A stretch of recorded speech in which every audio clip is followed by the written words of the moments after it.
O kasi yung level, yung items teka, isang So, good. item lang. Okay, Tsunami Slam! Okay, mahuli naman doon yung roamer ng Bigetron Esports pero sakto yung pagpasok ni Luke, yung damage at yung pag-setup ng badang. Na-counteran kagad yung Team Falcons at nakakuha naman ng kill si Eman at next ata si Super Marco. Makakatakas pa siya, hindi na double kill. Ngayon, 4-5 ang ating score. Bigetron Esports Okay. there, pero set up play sa may top lane. Patay dito, Super Marco. Lahat na binigay na at magko-conceal pa si Flap TZ na sa purple buff ng Team Falcons pero siya yung next mahuhuli dito. Bigetron Esports naman, sinusubukan nila makakuha ng kill at napitas nila si Flap TZ. Okay, ng Esports, go na ba laban? Ano gagawin natin dito? Low na yung Ayan lure. na! Pero grabe si Luke! Hindi tumama yung fist break pero tumama yung retribution ni Annabelle at saka si Super Bakbak! At si Kyle TZ!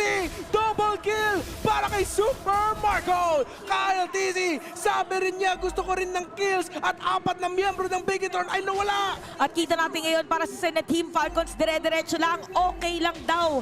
Nasa inyo napunta yung Lorda, basta sa amin, yung mga mas madaming objective, medyo Di malayo na makakauwi. hinahabol ni Luke. Makakadepensa ba siya dito? Hindi siya pinapauwi ni Kyle TZ. makakauwi. Diretso pa rin yung Team Falcons. At dahil hindi nakauwi si Luke, game number